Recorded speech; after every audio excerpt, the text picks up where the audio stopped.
I'm Jessica Anne Pressler, and you've tuned into Your Traitor Within, a podcast that exposes the brutal truths of healing, self-discovery, and breaking free from relentless patterns of self-sabotage.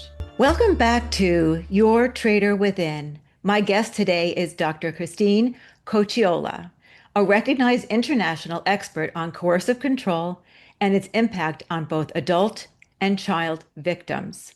Christine holds a doctorate in clinical social work from NYU, where she trained under Dr. Evan Stark, one of the field's leading authorities on coercive control. She is a college professor of social work who presents internationally, educating professionals, advocates, and protective parents about children's lived experience of abuse and the most effective ways to intervene. She is a therapeutic parenting and divorce custody coach and the creator of the Protective Parenting Program, an evidence-based, attachment-focused therapeutic model for parents whose children have been harmed by an abusive partner. And if that weren't enough, she's the host of Perfect Prey, a coercive control podcast, the author of a children's book, Every Moment of Every Day, and the co-author of Framed: Women in the Family Court Underworld. Her TED Talk, I'm so sorry. Her TEDx talk, It Is All Coercive Control, has 1.7 million views. Christine comes to us today with an incredible depth of knowledge as a clinician, advocate, and educator, but also as a survivor and protective parent. I am so honored to have her here today to share her knowledge, her experience, her journey, and her Traitor Within story. Welcome. Oh, that was beautiful. I'm actually, thank you so much for that beautiful introduction. I appreciate it. Well, you're welcome, and you've earned it.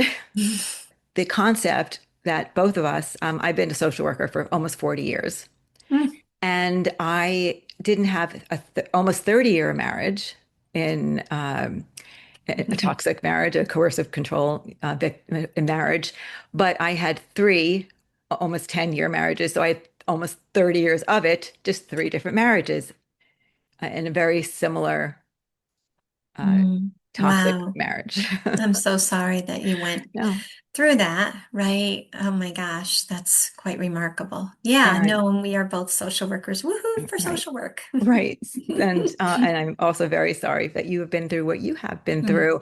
But I do say, and I actually heard you say it, but I've said it many times as well, is I think one of the many reasons I'm at here speaking to people is to hopefully reduce their shame. Because if I can do it, if I can go through all this training, if I could be helping people out there to not be in this type of relationship, to recognize coercive control. I didn't use those terms always many years ago, but none of us we were did, not right? trained, as you know, in narcissism either in the same way. Mhm.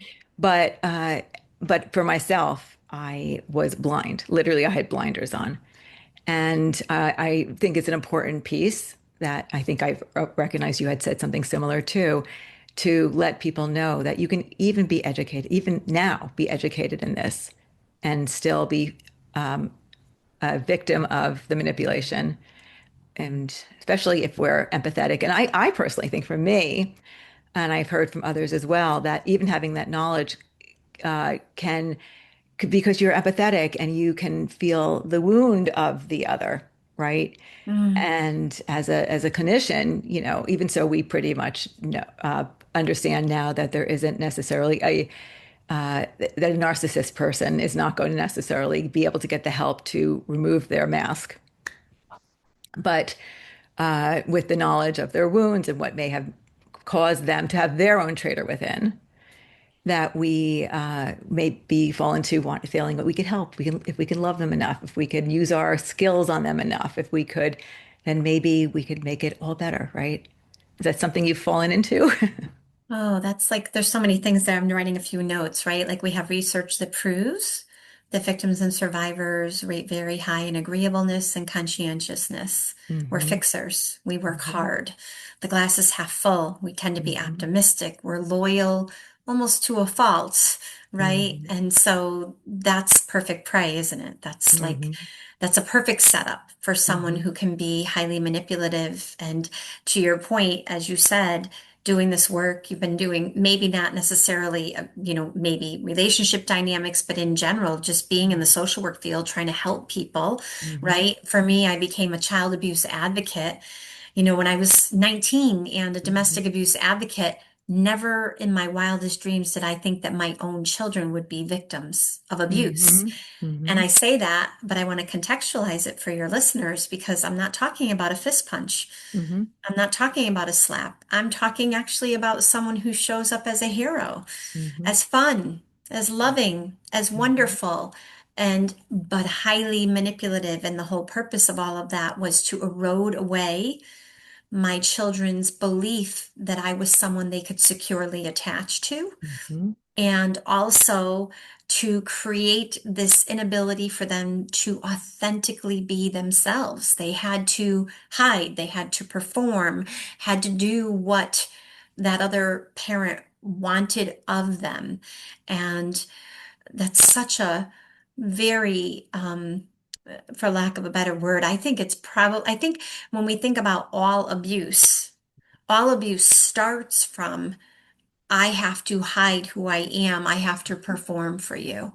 Mm-hmm. And when you think about a developing brain that is never able to totally just relax, Mm-hmm. just be, right? That is so traumatic. Yet we don't even call it abuse, right? We don't, Well, I mean, people, use the word alienation, and that's certainly something that many people experience and is devastating, but they don't talk about the attachment wound that mm-hmm. creates alienation, Mm-hmm. right? And so that's my life's work, is how do we really focus in on helping our children attach even in a really challenging circumstance when they have an abusive parent and you are the healthy parent, right? And one other thing I would say is that, this idea that we, something you said resonated. It's like this idea that, you could think that you have healed. You can think that you're doing, we are both social justice advocates, right? We can think that we're okay. And the reality is that those wounds, that traitor within is still there, right? Mm-hmm. Yeah.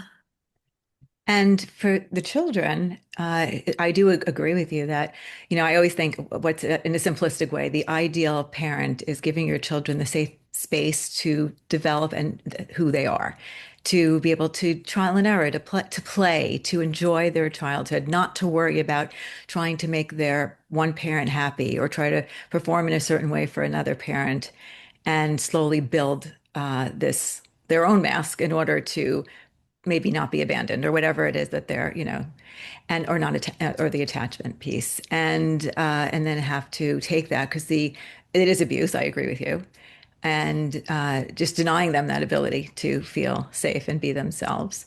Mhm. And I do know that it can happen in a intact family, and it can happen in a family that's not intact, and how important it is to be the parent if it's the other parent and you're separated or divorced, to be the parent, just to provide a safe place Mhm. so that they can be themselves, even if Mhm. it's hard, even if you're the target parent, which I understand you are the target parent, but at Mhm. least providing a place. And you hope that when they are able to fly, if they're able to fly, they can know that you have a safe place to land if they want.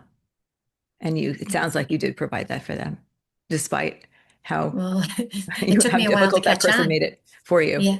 Yeah, no, it took me a while to catch on. So I just assumed that he and I didn't get along, that there were problems, and I knew there was counter-parenting, and I knew that I had one child in particular, one child who kind of thought I was a little bit kooky, and the other one who just had a lot of contempt for me. Mhm.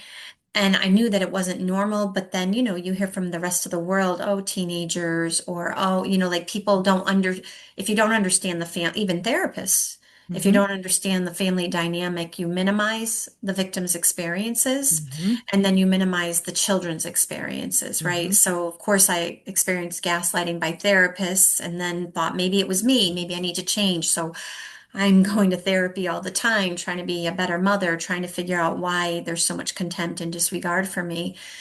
And it took a really significant incident where I had to pick up my daughter on an emergency. Now, she hadn't been talking to me, and she says, "Come and get me, help." And I drop everything and I go and get her. And I say to her, "When did this start?" I mean, in my mind, I'm like I'm almost just talking out loud. Like, when did Mhm. this start? And she said, Mhm. "Oh," and she's 17 at the time. "Oh, when I was in third grade." Wow. How did you feel then? Oh, it's still so devastating to Mhm. imagine Mhm. that in third grade, when I caught him cheating, Mhm. and when I started to have this understanding of who he was, that when I went to work that evening to go to teach my night courses at the college where I teach, that he told them I was a cheater, that I was untrustworthy, that I was off of my medication. Mm. And that I'm sure it started before then. I always say they start day one. They know exactly what matters more to us than anything on the planet, our children. Mhm. But for her to know the day and the hour, Mhm. Right. and that it just continued. And again, it didn't have to be, for your listeners, it doesn't have to be, "Oh, your mother's stupid." Mhm. It can be, "Mom's sleeping. She seems really tired today. Be careful." Mhm. Or, "Oh, mom's on her computer again. I guess she doesn't have time to watch this Mhm. movie with us." Yet in the meantime, I might have been managed the entire house, driving them everywhere, and I would never trade that for a million years, Mhm. and grocery shopping and cleaning the house, etc. And then when it came time for everyone to sit down and watch a movie, I finally could work a little bit, Mhm. Mhm. everything was taken out of context and I was framed, right? And that's Mhm. why Mhm. in April of 2023, I was sitting down at my kitchen table and said, "It's time to get these stories out of every protective mother that I'm trying to support." Mhm. the I didn't have to deal with custody, thank Mhm. God. Mhm. But if I had left sooner, I am certain he would have had custody. Mhm. There's just the eroding away of their attachment to me Mhm. had been occurring since third grade, and she Mhm. told me 8 years later. And as you said, it's the slow progression of the grooming process of Mm. this little by little by little. And sometimes it's aggressive and Mhm. scary for the children. In Mhm. my case, it wasn't. Mhm. Sometimes it's aggressive and scary, and then there's little speckles of permissiveness and Mhm. entitlement. Or Mhm. sometimes it's just total entitlement. Do whatever you Mhm. want. Because Mhm. if I can take away your agency as I did the adult victim, if I do that to a child, they're so much easier to control. I Mhm. can get them to do anything I want. Mhm. Mhm. Right. Yes. So let's talk a little bit about the repair. Mm. So how did that look once they were open to it? Yeah, so it's not the repair work happens even if they're not ready for it. Hmm. I realized that my regular parenting, my maybe the boundaries I would have had in place, like, curfews and things like that, like no drinking at the house or whatever. And at that point, by that time, I was not living in the home. But even when I was living in the home, I just realized I had no power, right? So we can't correct our children or try to parent in the way that we would normally want to parent Hmm. if they're not attached to us. Hmm. It's just not going to work. Hmm. So it became about, how do I work on connecting in the moments that I had, little tiny moments, or maybe not for 3 months, nothing. Right?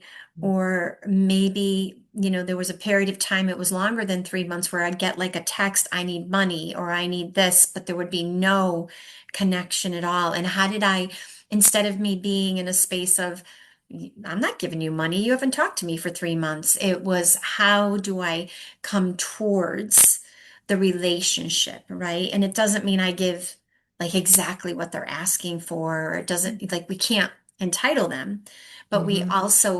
we have to understand that this might be our avenue to connect. Hmm. And so I kind of akin it to being an actress. Mm-hmm. So I suffered complex trauma. I was abused for years. I didn't even know I was abused.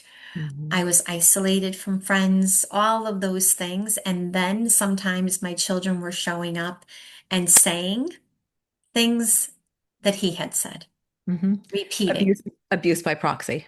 Right. Mm-hmm. And I try to refrain from that, even though I know people use it, because the last thing I would ever want is my children to ever write. And I know you don't mean it that way, but Mm-hmm. right. I know what we're identifying things and I get Okay, it. I'm sorry. But I I even, apologize. no, Yeah. not at all. I just have, like, I can't even go there, like for Mm-hmm. me, because they, like, if we in any way frame them as being abusive Yeah, towards I get us, you. right? Right. Right? And so I would say they are so abused that their Mm-hmm. only coping mechanism That's is right. to project it all onto me, Mm-hmm. right? And Mm-hmm. so yes, abuse by proxy. But like, Mm-hmm. so then it was about me realizing that when like I would see my daughter and she would say something that would be extremely harmful, Mm-hmm. I had to pretend she wasn't my daughter. I had to pretend she was showing up to therapy with me. Mm-hmm. I had to pretend she was my girlfriend's daughter. I Mm-hmm. had to pretend, like, I had to shift and Mm-hmm. be in a space where my brain felt very unsafe. Mm-hmm. My wounds, right, were being like, how do I tell my brain, no, no, no, you're safe. Mm-hmm. This is a child who's suffering. Mm-hmm. And you're safe, and I need you to respond to her as if she is not saying that in any way to you, but that maybe that's your girlfriend's daughter saying it to you, Mm-hmm. or that's your client in your office. Mm-hmm. And so what we know about the brain, and I'm sure you're familiar, right, is that your brain is going to keep going back to the recording. I'm unsafe. This kid is saying the same things I've heard. I need to protect myself. I need to protect myself. Mm-hmm. But when we protect ourselves, what we do is we shame our children. Mm-hmm. And if we shame them, we fortify the Right. behaviors, Yes. Mm-hmm. right? So it would be like, that's not true, or thank you so much for not calling me a sociopath, or, Mm-hmm. and it would be a little snarky. It would be a little like, Mm-hmm. whatever, or that's interesting. I'm pretty sure I know where you heard that from, Mm-hmm. right? And then I go in the bathroom and cry. Mm-hmm. You know? Well, that's important though. Did you have people you could speak to while it was, because you can't say certain things to them, as you pointed out, but you need a place to speak to. I would say that, um, you know, so part of this was happening during COVID. Oh. Yeah. And so COVID for me literally saved my life because Mm-hmm. my children were totally gaslit into a different reality. And because they were forced to come home, um, and not that my daughter would come regularly to my house, but my son knew that I was paying for eventually it took him about a year to figure out that I actually was the only one paying his college tuition, that he had to be with me. He's a rule follower. He had to be with me 4 days out of 7 because of Mm-hmm. financial aid. So Okay. that's what I used, and it worked. Okay. And Yeah. so I think, you know, the reality is that I was isolated and there Mm-hmm. were phone calls, but a lot of people didn't know what I was experiencing Mm-hmm. because we couldn't see people, right, at the Mm-hmm.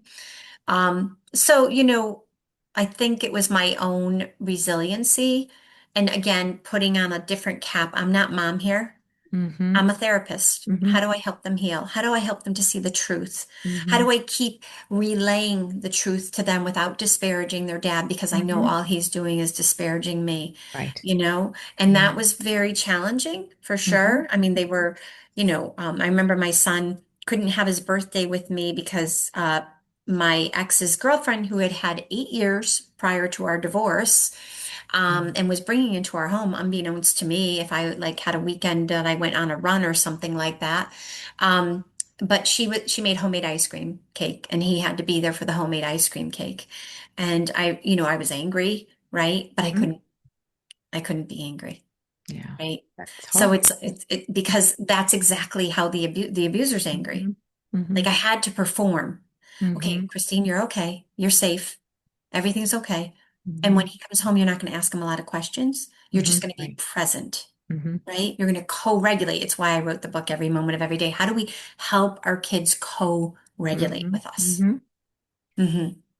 Yeah. Yeah, hard. This is not Hard easy. because you have feelings, Hmm. it's, and so, thank goodness with your training, you know the right things to do. And you're, through your book and your education, you're teaching people the right things to do, but you're still human. Oh, human. You're still feeling all the feelings Ah, that you're feeling. and imperfect and Mm-hmm. making mistakes for Mm-hmm. sure. Mm-hmm. Yeah, And so when you made those mistakes, and God knows I've made them, did you address them in the future to say, I'm sorry, or I did this, or I. definitely. So that's the difference between us and the abusers, right? Is that we repair. Mm-hmm. We take responsibility. We say, I'm sorry without any like conditions, Mm-hmm. Right. right? Yeah. The next time, this is an interesting thing. Like you have kids who are dysregulated, having traumatic reactions, they're behaving badly with you, and then we hold on to that resentment. Does that help our child heal? No. No. Like Mm-hmm. that's a moment in time of their Mm-hmm. pain, and then we let it go.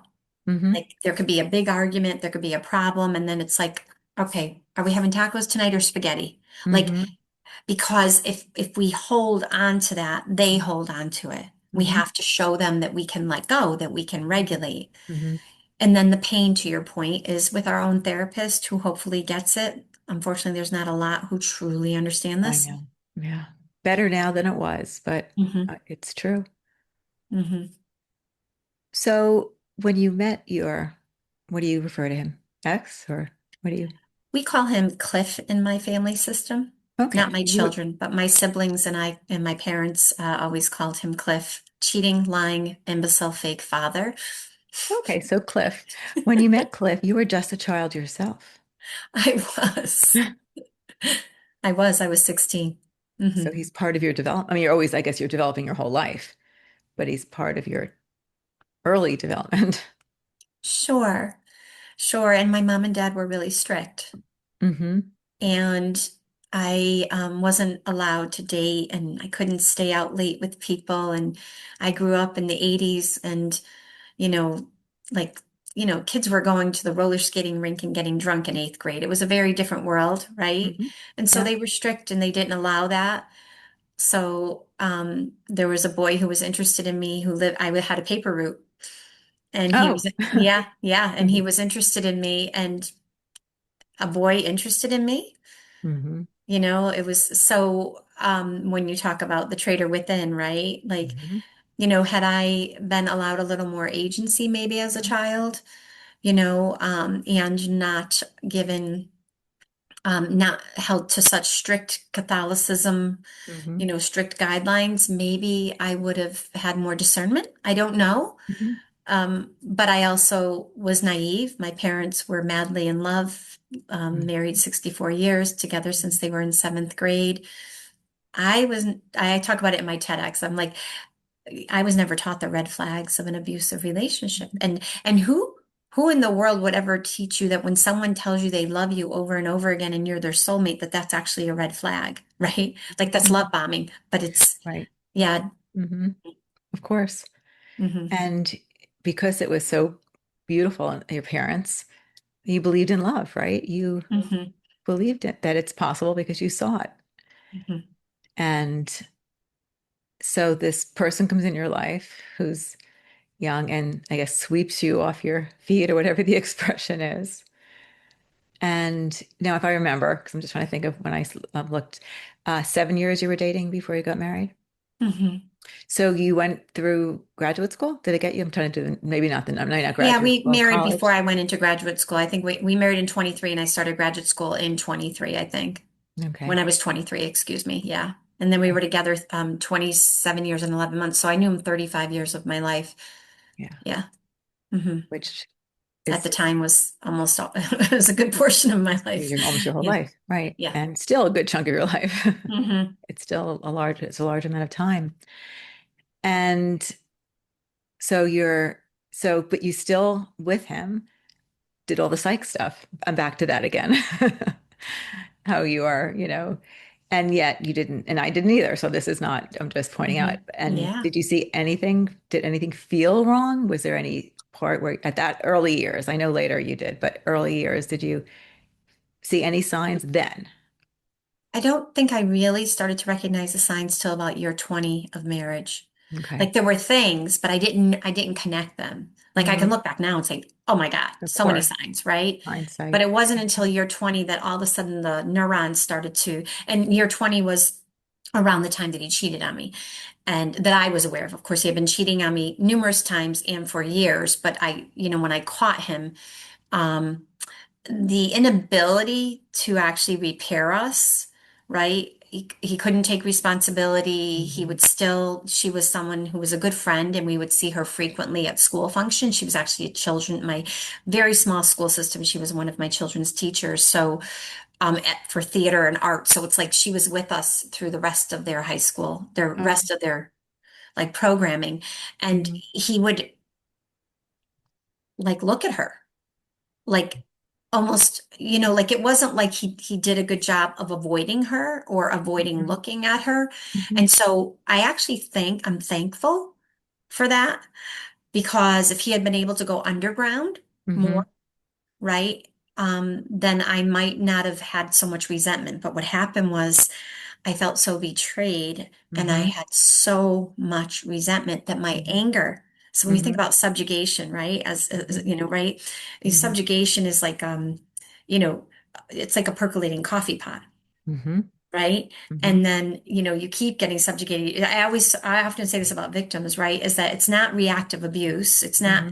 It's actually finally, Hmm. it could be just a little pebble. I lose my mind. I get angry, I yell, I scream, I push, whatever, because you have been pushing me down for so long. Hmm. And I think the betrayal and then the inability to heal, like Hmm. I'd say, we need to go to therapy, or he'd say we go to therapy.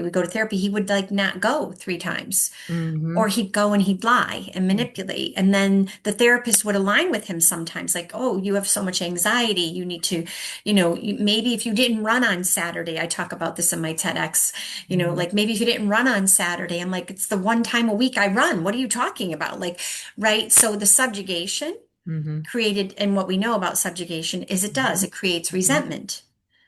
And eventually that resentment made me angrier and angrier Hmm. that I actually did start to push him away. You take an Hmm. abusive person's character traits Hmm. and they feel rejected, Hmm. you've just actually pulled the plug out of a grenade. Hmm. It's Right. going to explode. And Right. because I did that, he started to explode. And that actually Hmm. led me, and the post-separation abuse was very bad. And that led me to be able to see it very clearly. Hmm. So one of my traitor within is the inability to hold on to anger.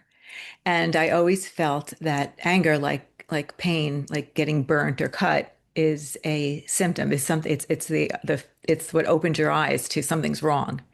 And if you bury anger, if you're taught not to show how you feel, because that's one of the things I was taught as a child, to be invisible, then you don't have that peace. So I would get angry. I find as my husband cheated, I would get angry for, then that night. And then by morning, there was no more feelings of anger anymore. Mm, And so I didn't have that fight in me. It was gone mhm, and mhm. then things went back to normal. Yeah. So having that anger actually is a good survivor. Mhm. Yeah, and I think for your listeners, I want you to be able to forgive yourself if you've had those moments of anger Hmm. and you've behaved in ways that a lot of people will say, right? I'm sure you've heard this, like, how do I know I'm not the abuser? Well, the reality is you're asking that question. Hmm. The reality is that you may have behaved out of character, but who would you be in a relationship with yourself? Hmm. Hmm. Right? Right. I mean, I had moments of anger and behaved out of character, and we call it Dr. Lisa Fontes calls it provoke and record, Hmm. right? It's like right when they'll record you, right? And Hmm. so knowing that that's not who you truly are, and Mm-hmm. forgive yourself. You've been trapped. When we're trapped in the den with a bear, Mm-hmm. eventually we're going to react. You try to your point as a child, disassociating, letting things go. You had this, Mm-hmm. you would have anger and you would say, it's gone tomorrow, right? Like Mm-hmm. you try all of those things. Eventually you're going to fight. You're Mm-hmm. you're going to be really angry. The people who are listening as well, that I've been so low in losing me or in acting in certain ways that it's embarrassing to talk about. Holding feet and not literally, but you know what I mean, like doing anything, having a moment of anger, which was for me was unacceptable, which is, as you point, acceptable and understandable. Uh, Mine was more of a fawning. I would do anything, including, anything at all in order to placate the situation, in order not to be abandoned, in order to, which meant all kinds of abuse. But uh, yes, so you have this moment of, or big moment of anger, which is perfectly understandable. And what happens? You make change. You stand up for yourself. What happens? Yeah, I mean, I think it was probably a series of events where I just began to have more and more clarity, Hmm. right? And um, I resented him for not wanting to, and I also began to read. Like, I mean, I read Jeffrey Young and Janet Glasgow's book, The Reinventing Your Life, The 11 Life Traps, because I was trying to fix me. And then as I started reading Hmm. it, I realized, oh, this is him, right? Hmm. Uh, you know, read The Verbally Abusive Relationship by Patricia Evans, which was probably one of the first books I read where it Hmm. just, she talks about verbal abuse. Verbal abuse is one tactic used by coercive controllers, right? They diminishing behaviors, right? Psychological abuse. It's certainly within the psychological abuse realm. And so that was helpful. But yeah, I mean, I just decided that I was going to go up to the spare room. And it made him so angry. Like if he had come back again and said, okay, let's go to therapy, I probably would have gone again. Hmm. And he did a couple times, but Hmm. it was like he didn't have the stamina to Hmm. actually follow through. And of course, he would blame that all on ADHD lots of times in the relationship. Hmm. But then eventually, I had no choice but to leave the house, and I left with the items in the trunk of my car. Hmm. And it became dangerous for me to be there. He was trying to provoke me. He was trying to get me arrested. He actually, I ripped up a note on the refrigerator. That was a note that was defaming me as a mother. It was a horrifying note. And I ripped it up and he called the police and he had me arrested for ripping up a note on the refrigerator. Yeah, it's personal property if you rip up somebody's note. Did you know that? I did not know that. My house, my refrigerator, our refrigerator. Yeah. And that's when I knew I could not return. So the next time I went back, I stuffed everything in my trunk and I never went back to the house. Hmm. Wow. Hmm. Wow, Yeah. that he And knew the it. case was nollied. So all I had to do was come in with my binder. I have a binder of all of his verbally assaultive emails he started sending me about, it was on average 300 emails a month when I went up to the spare room.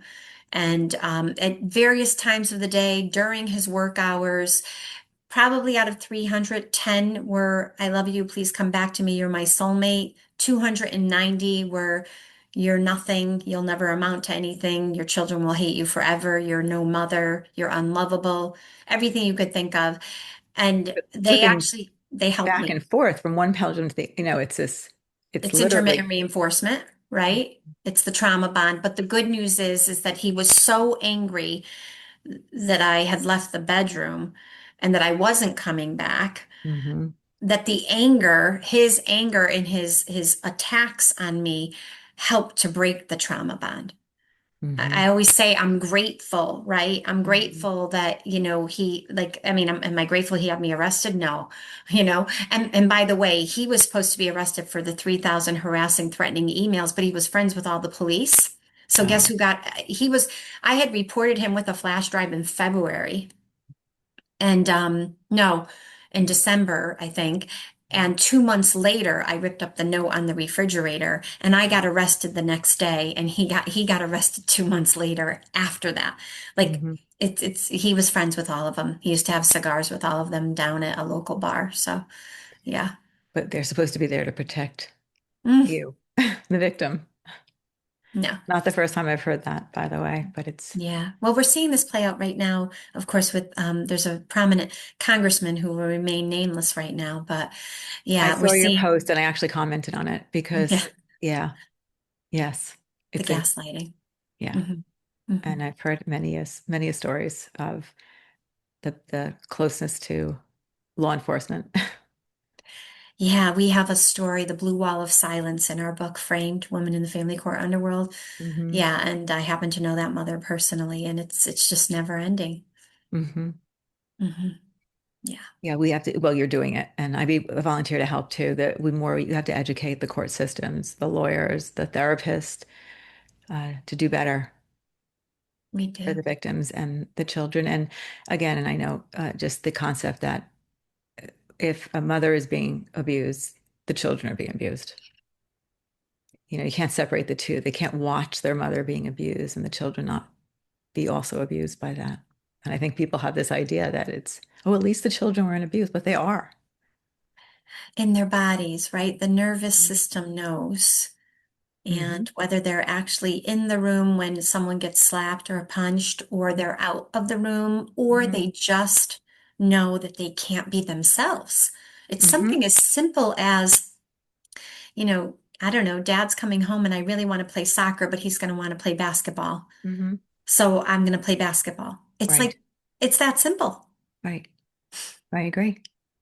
I agree. Well, that goes back to what I said about, every child deserves to have the safety in their Ugh, childhood to just be, so perfectly said. trial and error, play, be a child and start and then spend the rest of your life figuring out who you are. But have Mhm. that base of unconditional love where you could just be and not have to worry about the two people that you're supposed to protect you from, it's supposed to give you that. And then you could fly, be the butterfly and fly and come back when to touch and go again. Hmm. It's so true. But we need to teach our children also about regulation, and if our parents can't do it for us, then which is the ideal, of course, as soon as the baby comes out, you're mirroring, whatever you're doing in a safe, but a lot of families aren't. Hmm. So go into the schools, right, and teach about co-regulation and about just, and society doesn't make it safe either to be themselves. That's Look right. at what we're doing to the queer community. Look what we're doing to anyone that wants. It's It's yeah, so true. it's a Right. very difficult world. So the coercive control, again, I'm going to go back to this just for a minute because people still do have this idea that, you have to have a physical bruise, right, in order to be abuse. And I'm going to use myself as an example. And I want this to be understood because I was in therapy, telling the therapist when I was in a relationship, and his tactic was the silent treatment. His tactic was taking away his friends, his family, um, he would just disappear for days. If I went on a trip, he would withdraw emotion. He would, to control and to punish, and just, he was avoidant also. So I remember being in therapy saying, and I have also been physically abused in relationships, and I remember going into therapy saying, I wish he would just Mm. hit me. Let me feel a connection first. I want, because he knew he was knowledgeable of my childhood wounds and abandonment issues. And so that to me, and I want to be very clear, and I've actually put this out there, and people were upset with me because I, I said that, but first of all, physical abuse is also emotional abuse. Just by it being physical abuse, it's emotional. It's just under an umbrella, right? Of course, but just by the silent treatment, just by these other tactics, it was so painful for me that I thought I had suicidal ideation in this relationship. And I had been in other ones where I was physically hit, cheated, all that stuff, and it never drove me there. this withdrawal, and the knowledge of who you are and your wounds. So when someone comes in and knows what your wounds are, because you're in a healthy relationship, you're vulnerable. You tell each other about yourselves. You give them the ammunition. And then for a person to take that and then Mhm. use it against you over and over again Mhm. is Very very pain. painful to say the least. And It I is. want people out there to know that you are getting bruises and beaten up and uh, and abused, even if you don't Yeah, have a physical bruise on your body. right. We say like, 50 slashes with paper, right? 50 Yeah. paper cuts. Hmm. You know what I mean? Yeah. So for sure, for sure. And we know that abuse that is not physical may in fact cause more trauma. Hmm. And I'm not trying to minimize anybody's Well, experiences of hmm. physical violence, but it may cause more trauma because it's hidden and you can't explain it. Hmm. So there's another layer there, right? But every single form of abuse is about power and control, Hmm. That's right. coercive control. So in Right. my perfect world, we just called it, this person is a coercive controller, they're a predatory parent, they're maliciously fracturing attachment. The children can feel it in their bodies. They are suffering Hmm. this trauma, even if they've never been hit. Hmm. Mhm. And the parent that's doing that, even if they were told this and educated in this, many of them just don't care because their goal is often using the children to hurt the other parent. Mhm. Yeah, And they probably there's also a piece of having the control and power over their children as well. absolutely. So it's Yeah. it's really educating everyone else to help and protect. Yeah, we have so much influence. Hmm. Protective parents need to understand that just being present, Hmm. calm, Hmm. accepting, Hmm. authentic, you have so much influence. Non-reactive, Hmm. don't take the bait. Hmm. You have so much influence. Hmm. And then and of course, it's hard. It's hard Absolutely. because that parent is full of emotion, and the other parent, the abuser, Hmm. is knows exactly what to do Right. to get something. But it's just, again, having an outlet for that parent, the victim, to have an outlet for that parent to talk about it, to do- journal, whatever it is, so they have an outlet, just not with their children. That's right. Not easy. Not easy. No, no. This is the hardest work that any parent on the planet could ever have to do, Hmm. is parent a child who's actively being abused in a world where no one sees it as abuse. Hmm. Yeah, Hmm. right. So just, I know that we have to go soon, but before we go, though, please just quickly let me hear your Traitor Within story. Yeah, I mean, I think that in general, I probably grew up in a typical Catholic family system, Mhm. traditional values, and a young girl growing up in the world today, needing to align with the particular norms that we expect from girls, right? And probably Mhm. born a little more accommodating also. Mhm. Um, I would say that, my traitor within is the perhaps the inability to truly know who I was outside of those norms, right? And Mhm. to assert myself. And Mhm. then when I started to do it, a lot of things changed. Mhm. Yeah, Thank you. you're welcome. Thank you. And is there anything you want to add? And maybe let everyone know how to find you and what you are doing right now to help. Sure, sure. So people can find me at Coercive Control Consulting. Myself and my team, we're all protective parents. They're all trained in coercive control, which is so vital. And we provide therapeutic coaching for parenting and divorce and custody cases. So divorce and custody coaching.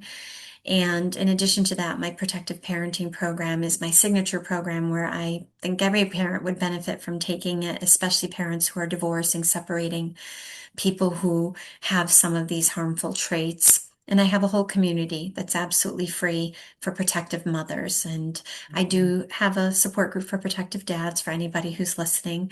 Mhm. I know that there are dads out there. The coercive controller in my life, his mother was his abuser. And so we know that this occurs. Mm-hmm. The systems are unfortunately built upon patriarchal norms, so it's a little bit more challenging for sure for women, I would say, more abusive for women. But yeah, some of my goal is to just, again, like you talked about at the top of the hour, how do we get rid of the shame?